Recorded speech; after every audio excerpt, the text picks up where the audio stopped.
لو أنزلنا هذا القرآن على جبل لرأيته خاشعا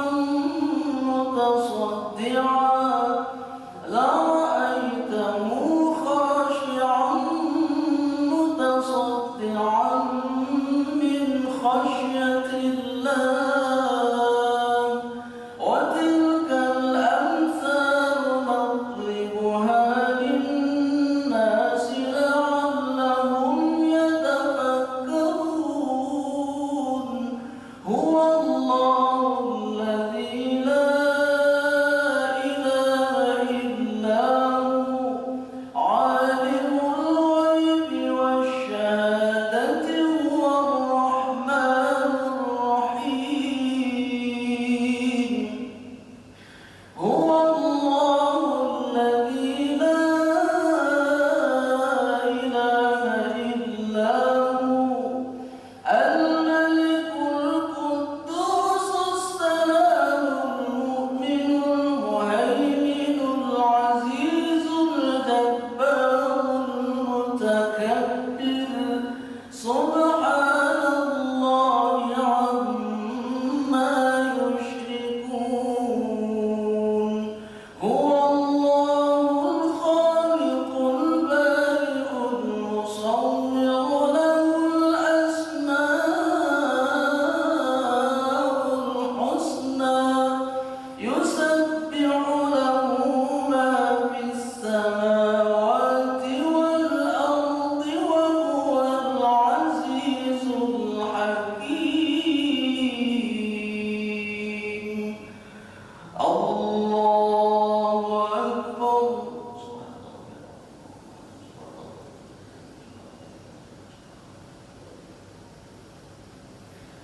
سمع الله لمن حمده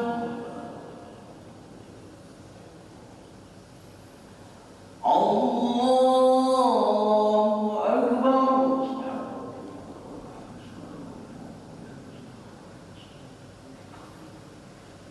الله أكبر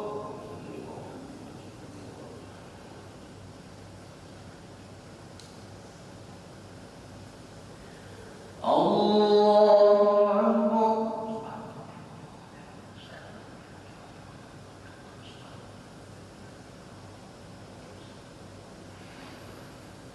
الله أكبر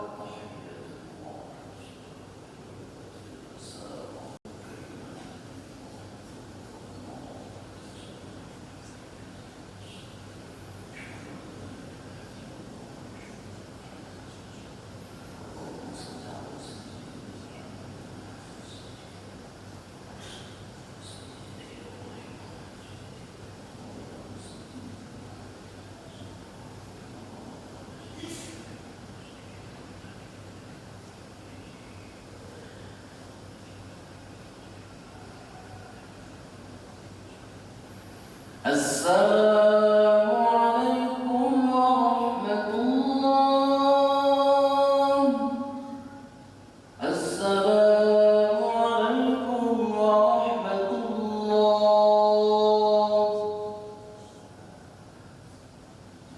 الفاتحة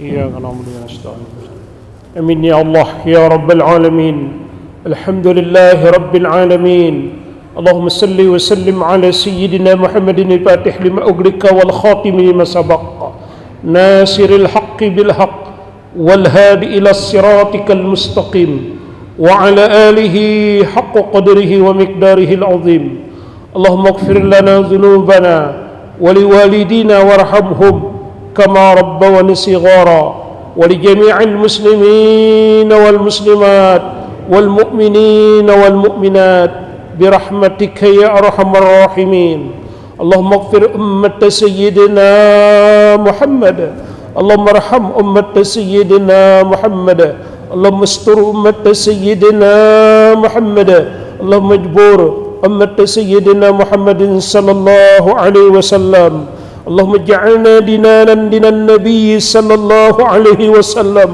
وإسلامنا إسلام المسلمين، وإيماننا إيمان المؤمنين، والصلاة صلاة الخاشعين، وقيامنا قيام الخائفين، وركوعنا ركوع المتوارعين، وسجودنا سجود المتضارعين، وأعمالنا عمل الصالحين، ونيتنا نية المخلصين، وذنوبنا ذنوب المستغفرين، وذنوبنا يا الله ذنوب المستغفرين، وذنوبنا يا الله ذنوب المستغفرين، وحياتنا حياة العلماء، وموتنا موت الشهداء. ربنا لا تزغ قلوبنا بعد إذ هديتنا وهب لنا من لدنك رحمة إنك أنت الوهاب. ربنا هب لنا من أزواجنا وذريتنا قرة أعين واجعلنا للمتقين إماما. ربنا آتنا في الدنيا حسنة وفي الآخرة حسنة وقنا عذاب النار وأدخلنا الجنة مع الأبرار يا عزيز يا غفر يا رب العالمين. سبحان ربك ورب العزة عما يصفون والسلام على المرسلين والحمد لله رب العالمين.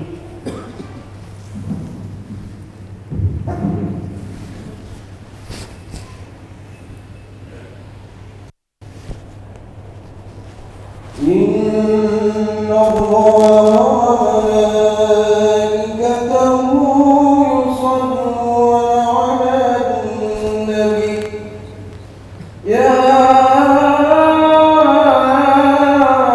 أيها الذين آمنوا صلوا عليه وسلموا تسليما.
Assalamualaikum warahmatullahi wabarakatuh.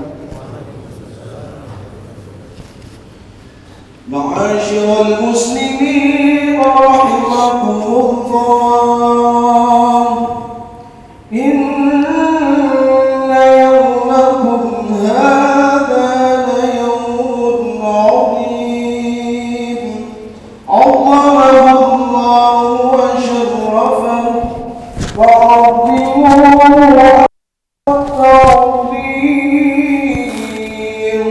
قال النبي صلى الله عليه وسلم عظموا ضحاياكم فإنها على مطر الصراط مطاياكم فإذا صعد الخطيب المنبر فاستمعوا خبر يوم بيض الأضحى رحمكم الله فاستمعوا خبر يوم بيض الأضحى رحمكم الله فاستمعوا خبر يوم بيض الأضحى رحمكم الله.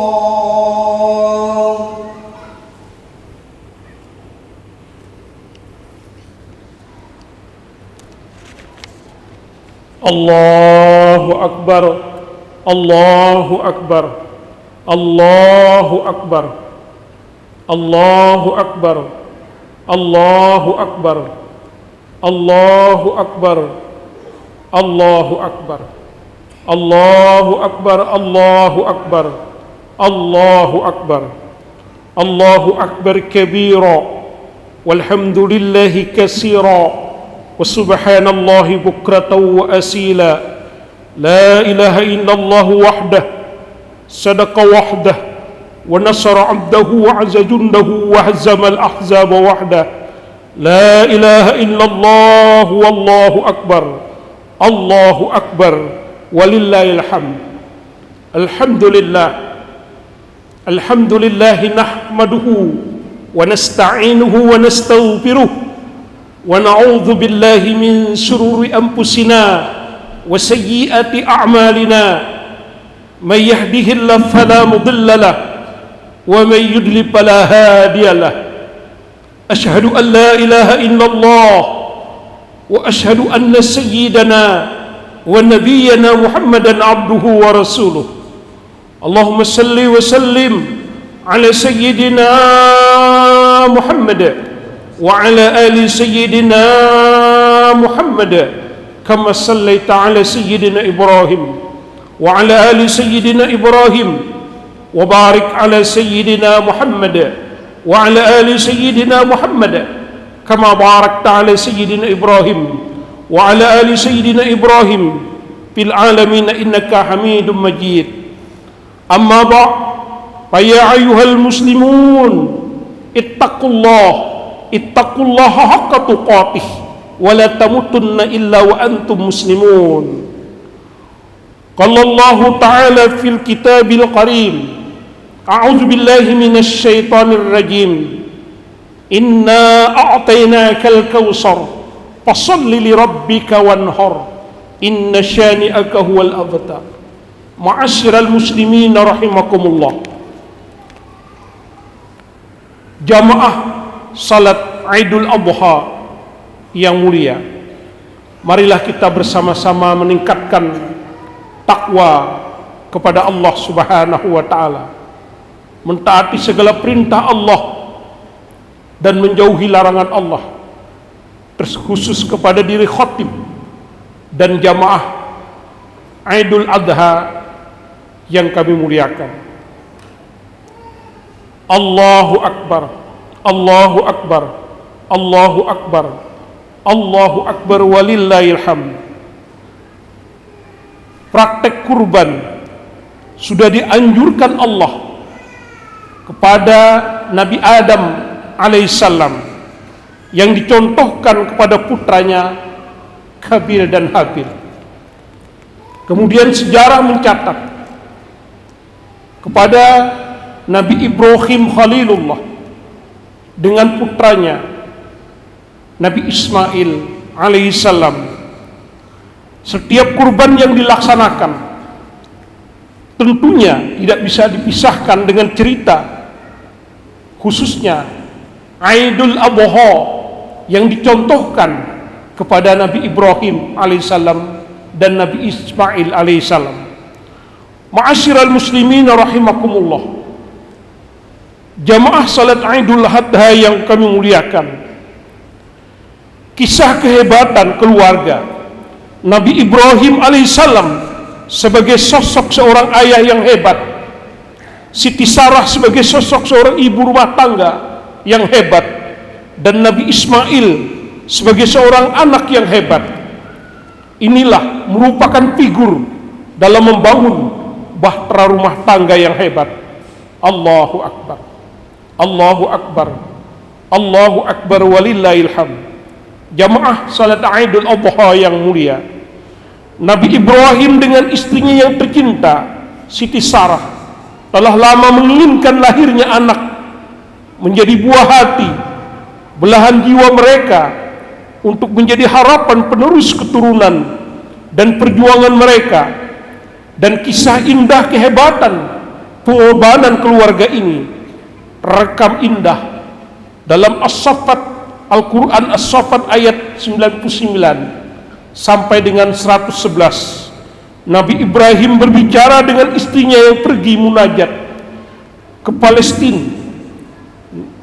beliau mengatakan bahwasanya diceritakan dalam Al-Quran, wa qala inni dzahibun ila rabbi sayahdin, dan Ibrahim berkata, sesungguhnya aku pergi menghadap Tuhanku dan dia akan memberikan petunjuk kepadaku. Di Palestina beliau munajat kepada Allah sebagaimana munajat beliau, Rabbi habli minnas sholihin, yang artinya, ya Tuhanku, anugerahkan kepadaku seorang anak yang termasuk orang-orang yang soleh.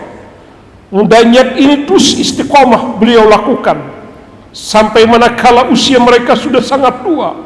Allah beri kabar gembira kepada mereka dengan seorang anak yang luar biasa karena memiliki kesabaran yang tinggi. Wabassarnahu bighulamin halim, maka kami beri dia kabar gembira dengan seorang anak yang sangat sabar. Allahu Akbar, Allahu Akbar, Allahu Akbar walillahil hamd. Jamaah salat Idul Adha yang mulia, Nabi Ibrahim alaihissalam mendapatkan julukan Khalilullah, kekasih Allah. Dan di dalam Al-Quran, di dalam tarikh disebutkan Nabi yang termasuk ulul azmi adalah Nabi Ibrahim. Dan dalam sejarah tercatat Ibrahim Khalilullah, Musa Kalimullah, kemudian Isa Ruhullah, kemudian Nuh Habibullah, dan Isa Ruhullah dan Nabi Muhammad sallallahu alaihi wasallam.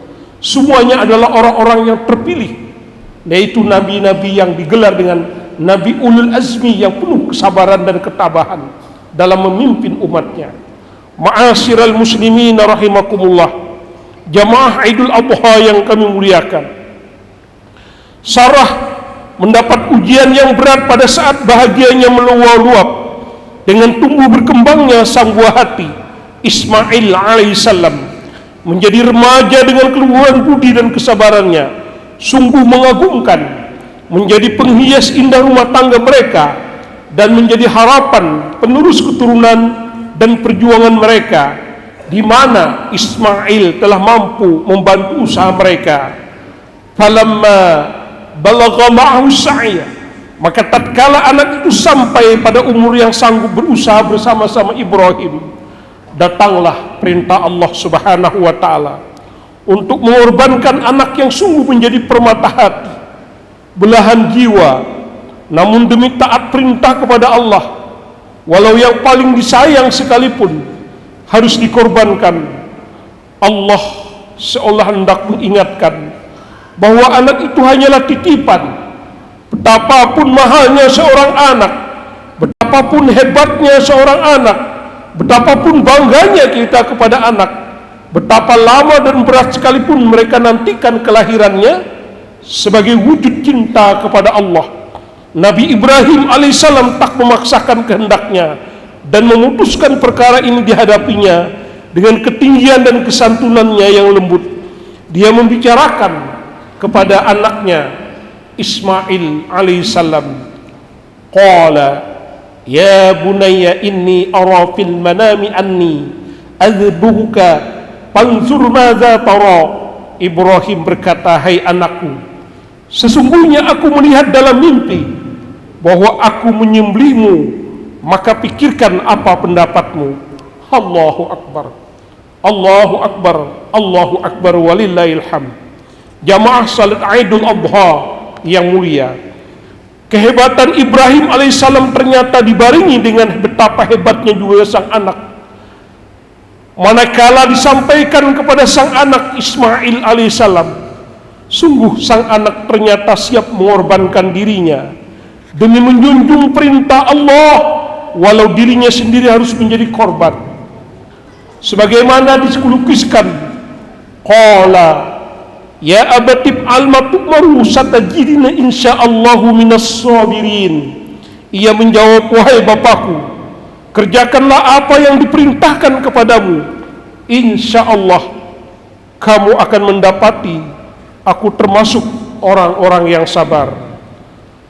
Allahu Akbar, Allahu Akbar, Allahu Akbar walillahil hamd.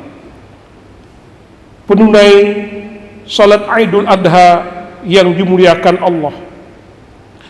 Dan kami panggillah, hai Ibrahim, qad sadaqta ru'yan inna kadzalika najzil muhsinin, sesungguhnya kamu telah membenarkan mimpi itu, sesungguhnya demikianlah kami memberikan balasan kepada orang-orang yang berbuat baik. Inna hadza lahuwal bala'ul mubin, sesungguhnya ini benar-benar satu ujian yang nyata. Allahu Akbar, Allahu Akbar, Allahu Akbar, walillahil hamd.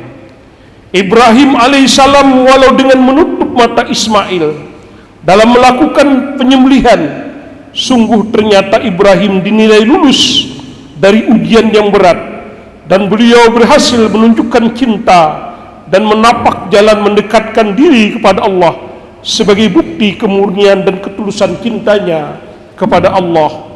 Lalu Allah gantikan Ismail alaihissalam dengan hewan sembelihan, sehingga manakala memancar darah yang disembelih, sungguh mengagetkan yang ternyata disembelih diganti Allah.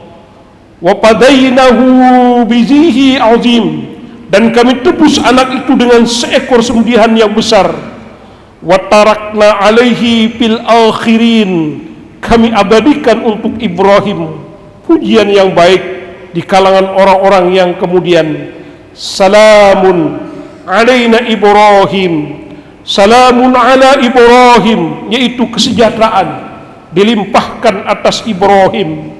Kadzalika najzil muhsinin, demikianlah kami memberikan balasan kepada orang-orang yang berbuat baik. Allahu Akbar, Allahu Akbar, Allahu Akbar, walillahil hamd. Jamaah salat Idul Adha yang mulia, kisah indah dan menakjubkan ini Allah abadikan dalam Al-Quran dan menjadi kisah kebaikan yang abadi sebagai dorongan iman, cinta kepada Allah, di mana di sini tokoh seorang ayah seperti Nabi Ibrahim alaihissalam, Ibrahim Khalilullah, memberikan nasihat kepada anaknya, memberikan mufakat kepada anaknya. Jadi janganlah kita tidak memberikan nasihat kepada anak kita. Ini bagian daripada kewajiban orang tua. Dan posisi Siti Hajar sebagai seorang perempuan yang mendorong kepada suaminya untuk taat kepada Allah, dan Siti Hajar merelakan anaknya Ismail alaihissalam untuk mentaati perintah Allah dan mengikuti kepada suaminya. Peran seorang ibu dalam rumah tangga sangatlah menentukan akan keberhasilan dalam mendidik anaknya untuk menjadi anak yang soleh dan solehah. Dan peran seorang anak Ismail alaihissalam mentaati perintah Allah dan mengikuti harapan dan cita-cita ayahnya. Ma'asyiral muslimin rahimakumullah, sidang salat Idul Adha yang mulia, Allahu Akbar, Allahu Akbar, Allahu Akbar, walillahil hamd. Pada kesempatan khutbah Idul Adha ini, perkenankan Hatib menitik tekankan bagaimana posisi anak kepada orang tuanya. Dan di kalangan sekarang ini kita melihat anak-anak kita bagaimana posisinya untuk bertakjim, untuk berhormat kepada kedua orang tuanya. Al-Quran telah melukiskan, wa wassaynal insana biwalidayhi hamalathu ummuhu wahnan ala wahnin wa fisaluhu fi amaini aniskur li wa liwalidayka ilayyal masir. Aku wasiatkan kepada manusia agar berbuat baik kepada ibu bapaknya, kepada kedua orang tuanya. Ibunya yang telah menyapih selama 2 tahun, wahdan ala wahnin, susah di atas susah, maka bersyukurlah kepadaku dan kepada kedua orang tua. Allah memposisikan dirinya, memposisikan sejajar dengan orang tua. Aniskurli wali walidayka ilayyal basir, bersyukurlah kepadaku dan kepada kedua orang tua. Ma'asyiral muslimin, penunai salat Idul Adha yang mulia, betapa banyak anak-anak sekarang ini tidak bertakjim kepada kedua orang tua. Jabatan yang tinggi tidak akan mendapatkan keberkahan kalau dia tidak hormat dan berbakti kepada kedua orang tua. Ilmu yang tinggi, pangkat yang tinggi tidak ada arti-artinya mereka yang tidak berbakti kepada kedua orang tua. Senyumkanlah ibumu, maka Allah akan senyum kepadamu. Berbaktilah kamu kepada kedua orang tua, maka Allah akan mengasihimu dan orang-orang langit akan mengasihimu. Inilah, jangan jauh-jauh kamu menuntut segala sesuatu penghormatan kepada ulama, kepada habib, terutama yang utama adalah kedua orang tuamu. Ridallah fi ridal walidain wa suqtullah fi suqtul walidain. Keridaan Allah tergantung kepada keridaan orang tua. Marahnya Allah tergantung kepada marahnya kedua orang tua. Ma'asyiral muslimin rahimakumullah. Imam Ahmad bin Hanbal mengatakan, yang dinamakan orang tua itu adalah orang tua yang melahirkan kamu, ibu dan bapakmu. Yang dinamakan orang tua itu adalah orang yang mengajarkan ilmu pengetahuan kepadamu. Yang dinamakan orang tua itu adalah orang yang menikahkan kamu kepada anaknya. Jadi kedua orang tua yang dinamakan orang tua yang melahirkan kamu, dan yang dinamakan orang tua guru yang mengajarkan ilmu pengetahuan, terutama pengetahuan tentang agama, dan yang ketiga adalah mertuamu adalah orang tuamu.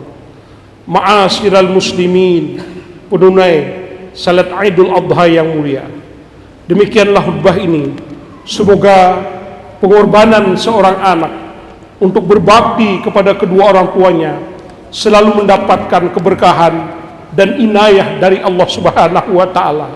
Minuman apa yang telah kita persembahkan kepada kedua orang tua kita, pakaian apa yang telah kita sampaikan kepada mereka, doa apa yang telah kita panjatkan kepada kedua orang tua kita yang telah wafat, yang telah meninggal. Sungguh doa dan wirid dan tahlil yang kau kumandangkan untuk kedua orang tuamu yang dinanti mereka pada saat mereka sedang wafat dan dikubur, dan mereka yang masih hidup yang jauh nun jauh di sana selalu mengharap hubungan komunikasi darimu. Mereka berharap engkau menjadi orang yang baik. Harapan mereka engkau menjadi anak yang soleh dan soleha. Mereka tidak menginginkan materi, tapi menginginkan penghormatan kepada kedua orang tua. Orang yang memuliakan orang tuanya, orang yang mengagungkan orang tuanya, dia akan mendapatkan keagungan dan kemuliaan dari Allah dan Rasulnya, baik di dunia maupun di akhirat. Alhamdulillah, wassalatu wassalamu ala rasulillah. Allahumma salli ala Sayyidina Muhammad wa ala ali Sayyidina Muhammad. Usikum wa nafsi bitaqwallah. A'udzu billahi minasy syaithanir rajim. Inna a'tainakal kautsar fashalli li rabbika wanhar. Inna syani'aka huwal abtar. Barakallahu li wa lakum fil Qur'anil azim. ونفعني وإياكم بما فيه من الآية وذكر الحكيم. أقول قولي هذا وأستغفر الله العظيم لي ولكم ولسائر المسلمين والمسلمات فاستغفروه إنه هو الغفور الرحيم. اللهم صل وسلم وزد وأنعم وتفضل وبارك بجلالك وكمالك على أشرف عبادك سيدنا ومولانا محمد وعن كل الصحابة أجمعين.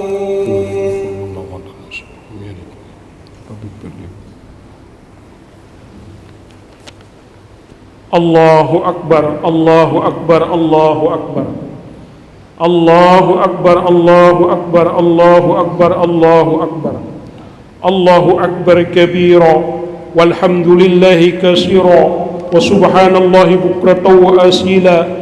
لا إله إلا الله والله أكبر الله أكبر ولله الحمد الحمد لله الحمد لله حمدا كثيرا كما أمر وأشهد أن لا إله إلا الله وحده لا شريك له إرغاما لمن جهد به وكفر وأشهد أن سيدنا ونبينا محمدا عبده ورسوله وحبيبه وخليله سيد الإنس والبشر اللهم صل وسلم وبارك على سيدنا محمد وعلى آله وأصحابه وسلم تسليما كثيرا أما بعد فيا عباد الله اتقوا الله واعلموا أن الله يحب مكارم الأمور ويكره سفاسف يحب من عباده أن يكونوا في تكميل إسلامه وإيمانه وإنه لا يهدي القوم الفاسقين اللهم صل وسلم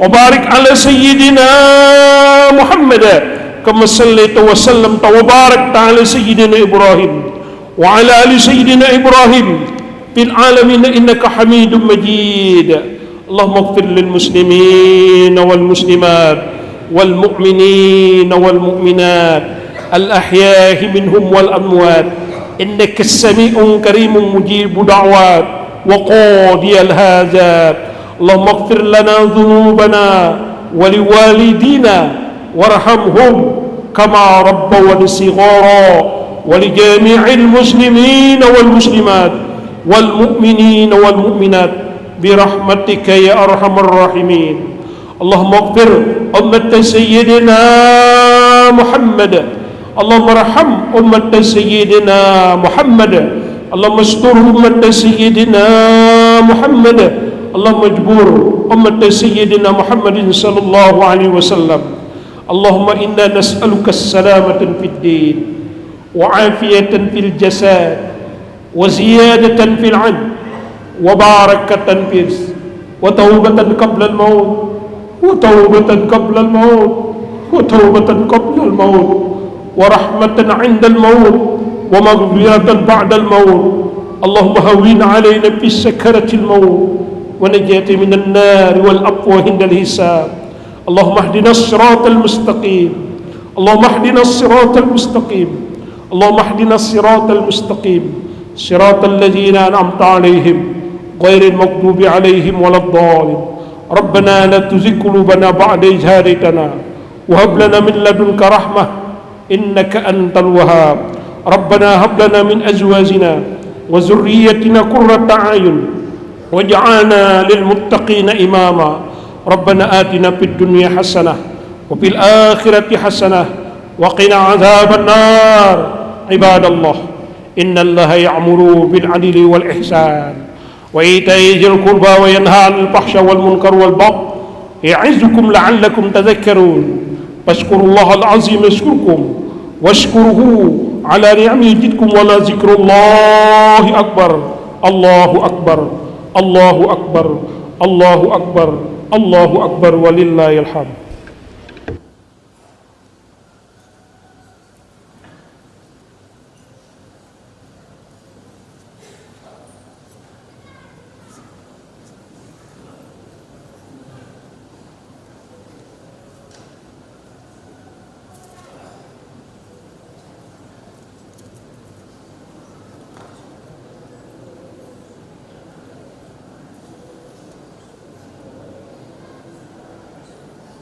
اللهم صل على محمد اللهم صل عليه وسلم